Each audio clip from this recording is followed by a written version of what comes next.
A lab leak is the only explanation credibly supported by our intelligence, by science, and by common sense. Some of those individuals, to include Dr. Fauci, were promoting the idea that this was natural origins, and notwithstanding the language that was read, they were referring to it publicly as a conspiracy theory. Wow. Yesterday's hearing by the House Select Committee on COVID origins bringing to light the latest on the debate. But this came after Congressman Brad Wenstrup got an email from the Chinese embassy. How about this? Saying that they firmly oppose this hearing. Yeah. All right, joining us now for the details is former HHS Deputy Chief of Staff and author of Warp Speed, Paul Mango. Paul, thanks for joining us today. Just want to get your reaction on the Chinese embassy basically warning Wenstrup prior to the hearing. Doesn't this sound suspicious? It absolutely does, and thanks for having me on this morning. But we shouldn't be surprised by this because in February of 2020, Department of Health and Human Services deployed a team from the CDC and the NIH to Wuhan, China, to investigate this, and none of them was allowed into the Wuhan Institute of Virology. So they've been stonewalling this for now over 3 years.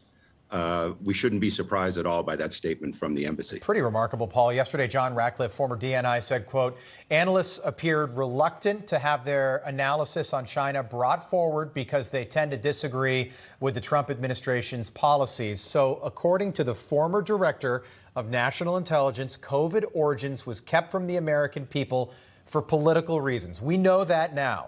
Do you agree with that? You were there.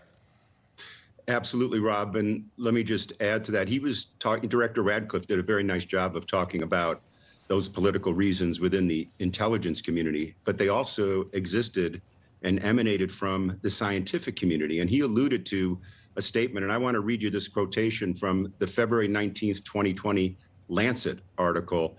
27 scientists said the following. I just want to read it to you.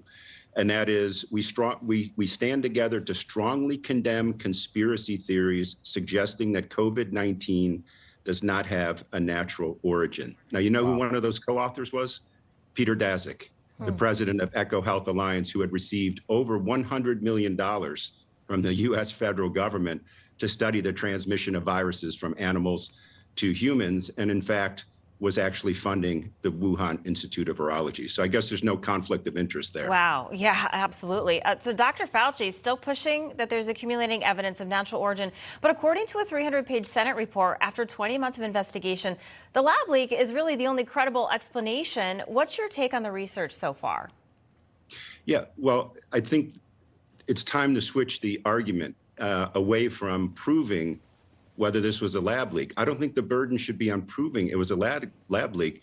The burden should be on proving that it was of natural origin. And if you remember SARS and MERS, the other two pandemic fears in our generation 20 years ago and 10 years ago, within 3 or 4 months of the outbreak, they found the specific animal from which those viruses came.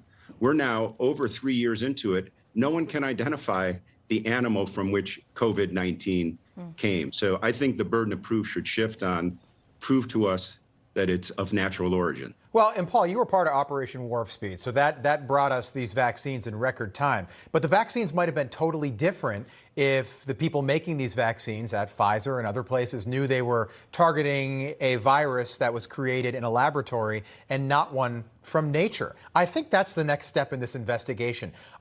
You were there at the White House. Did you ever get the feeling that the American people weren't getting the whole truth when this was all going on? Yeah, Robin, let me address your first point, which is a great point. And that is, as you know, all of these variants that emanated from this virus, it replicated extremely quickly, which suggests it was a manipulated virus, not a natural virus. The vaccine development would have been completely different, which is your point. But the second point about, did we think folks weren't being truthful with the American people? There's one glaring example, and that is, I don't want to get too technical, but we have a thing called the primary endpoint of the clinical trial. And for the vaccines, it was not, does it prevent infection? It was, does it prevent serious illness, hospitalization, and death? Now, why is that important? That was never revealed to the American people because Dr. Fauci and others wanted to make the argument that please get your vaccine, because if you don't get your vaccine, you're putting grandma in danger, even if you think you're healthy. Well, guess what? You were putting grandma in danger even if you were vaccinated, because you could transmit the virus after you were vaccinated, because the clinical trial only proved that you wouldn't have serious illness, hospitalization, or death. It did not prove that you wouldn't get infected. Yeah. So that was a key piece of information that was kept from the American people. And it was known in the summer of 2020. And why do I know that? Because it had to be submitted to the FDA to kick off the clinical trials. The FDA had to approve that. And we're all learning this now. I do want to get a quick perspective. Let's bring in former scientist for the Department of Energy, Vice President for EcoHealth Alliance, soldier and author of The Truth About Wuhan, Dr. Andrew Huff. Dr. Huff, I just want to get your take on, the House obviously panel is demanding answers on COVID origins. We're just not getting them. Well, I think yesterday there was a major development. So the Permanent Select Committee and John Radcliffe's testimony actually really advanced the ball, so to speak, on the COVID origin story. So now they're saying it's a lab leak.